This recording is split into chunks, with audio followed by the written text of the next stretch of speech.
बीत जाने के बाद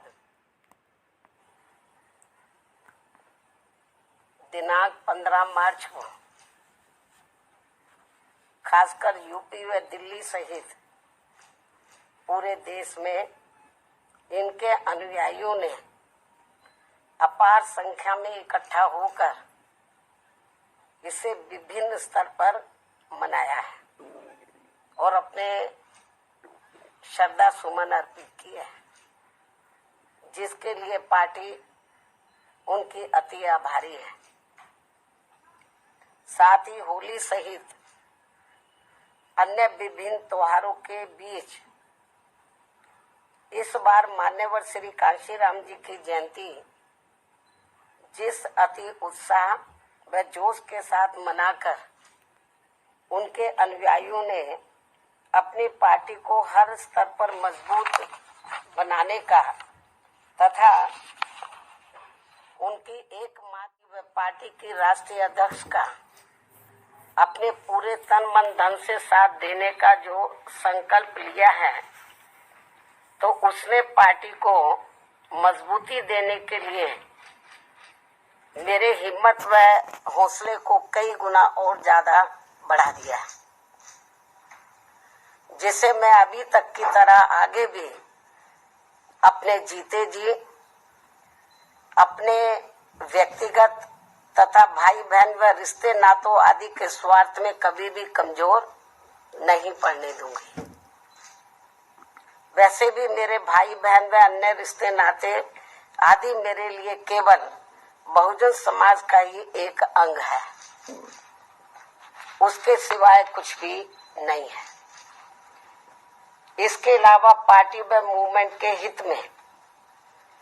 बहुजन समाज के जो भी लोग अपनी पूरी ईमानदारी व निष्ठा से कार्य करते हैं, तो उन्हें पार्टी में जरूर आगे बढ़ने का मौका दिया जाएगा और इस मामले में मेरे रिश्ते नाते आदि भी आड़े नहीं आएंगे। यहाँ मैं सावधानी के तौर पर ये भी बताना चाहूंगी कि पिछले कुछ वर्षों से सत्ता व विपक्ष में बैठी सभी जातिवादी सांप्रदायिक व पूंजीवादी पार्टियां बीएसपी के विरुद्ध अंदर अंदर आपस में मिलकर बहुजन समाज की एकमात्र हितैषी पार्टी बीएसपी को किस्म किस्म के हथकंडों के जरिए इसे कमजोर करने की पूरी कोशिश में लगी है,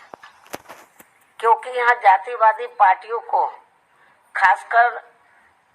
सन 2007 में यूपी में बीएसपी का अकेले ही पूर्ण बहुमत के आधार पर सत्ता में आना अभी तक भी उनके गले के नीचे से कतई भी नहीं उतर पा रहा है। और तभी से यहाँ सभी जातिवादी व खासकर दलित विरोधी पार्टियां किस्म किस्म के हथकंडे इस्तेमाल करके बीएसपी को कमजोर व खत्म करने में लगी है। इसी प्रकार बाबा साहब डॉक्टर भीमराव अंबेडकर के जीते जी भी इन्हीं जातिवादी पार्टियों ने इनके कारवां को किस्म किस्म के हथकंडे इस्तेमाल करके उसे कमजोर व खत्म करने का पूरा प्रयास किया था, जिसे बाबा साहब ने व बाद में मान्यवर श्री कांशीराम जी ने भी इनके मंसूबों को पूरा नहीं होने दिया है। और अब मैं भी अपने बहुजन समाज के बलबूते पर इनके इस मंसूबे को किसी भी कीमत पर पूरा नहीं होने दूंगी। ये मेरा पार्टी के लोगों को वायदा है, जिसके लिए मुझे अपने बहुजन समाज का हर स्तर पर साथ मिलना भी बहुत जरूरी है। और अच्छी बात यह है कि बहुजन समाज पूरे तन मन धन के साथ अब मेरे साथ खड़ा है, अभी भी खड़ा है। इतना ही नहीं बल्कि दलित व अन्य उपेक्षित वर्गों के लोगों को ये मालूम है कि ये लोग यूपी में बीएसपी की पूर्ण बहुमत की सरकार बनने से पहले यहाँ जातिवादी उच्च वर्गों के लोगों के सामने, यानी कि जो बहुजन समाज के लोग हैं, खास तौर से दलित वर्ग के लोग, यहाँ जातिवादी उच्च वर्गों के लोगों के सामने ना तो चारपाई पर बैठ सकते थे और ना ही उनके बराबर की कुर्सी पर भी बैठने की हिम्मत जुटा सकते थे। लेकिन सन 2007 में बीएसपी की अकेले पूर्ण बहुमत की सरकार बनने के बाद से ये सब अब काफी कुछ बदल गया है। अब ये लोग उनके बराबर में चारपाई व कुर्सी आदि पर भी पूरे सम्मान के साथ बैठ सकते हैं। ये जो बहुजन समाज के लोग हैं, यही है वास्तव में यहाँ सही सामाजिक परिवर्तन। यही है वास्तव में यहाँ सही सामाजिक परिवर्तन, जिसे मेरे नेतृत्व में बनी बीएसपी की सरकार ने लाया है। लोग सामाजिक परिवर्तन की बहुत बात करते हैं,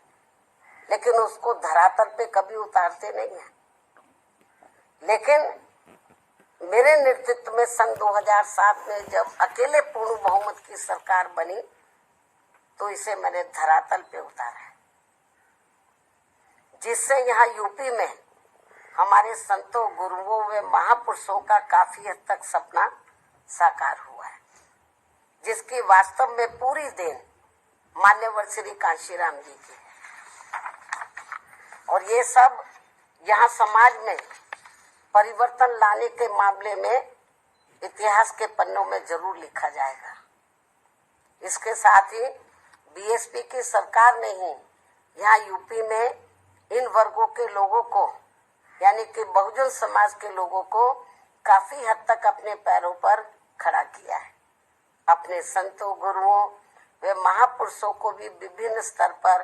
पूरा आदर सम्मान दिया गया है, जिसे लोग कभी भी नहीं भुला पाएंगे। लेकिन ये सब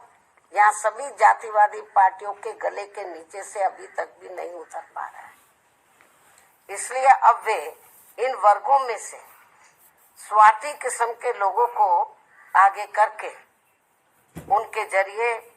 विभिन्न नाम पर अनेकों छोटे छोटे संगठन व पार्टियां आदि बनवा के बीएसपी की इस ताकत को बांटकर इसे कमजोर करने में लगे, जिनसे बहुजन समाज के लोग जरूर सचेत रहे। यही समय की मांग है और यही पार्टी व मूवमेंट के हित में इनका सही कदम भी होगा, यदि हमारे लोग सचेत रहते हैं। इसके अलावा यहाँ मैं ये भी कहना चाहूंगी कि देश के प्रधानमंत्री बीच में अपनी खुद की गरीबी का तो जरूर उल्लेख करते रहते हैं, लेकिन इन्होंने दलित व अन्य उपेक्षित वर्गों के लोगों की तरह यहाँ कभी भी कोई जातीय भेदभाव नहीं झेला है, जो ये सब हमारे संतों, गुरुओं व महापुरुषों ने समय समय पर झेला है, जिसे अभी भी इनके अनुयायी काफी हद तक झेल रहे हैं। इसलिए पार्टी के मिशनरी व परिपक्व लोगों से आज मेरी ये भी पुरजोर अपील है कि वे ये सभी जरूरी बातें अपने बच्चों व खासकर युवा पीढ़ी को जरूर हमेशा बताते रहें, जिनको तैयार करने की भी वास्तव में सही जिम्मेवारी इन्हीं लोगों की है। इस उम्मीद के साथ ही अब मैं पुनः होली आदि के त्योहारों के बीच में इस बार मान्यवर श्री कांशीराम जी की जयंती बड़े जोश व उत्साह के साथ मनाकर इनके अनुयायियों ने जो उनको अपना पूरा आदर सम्मान दिया है तथा मेरे साथ साथ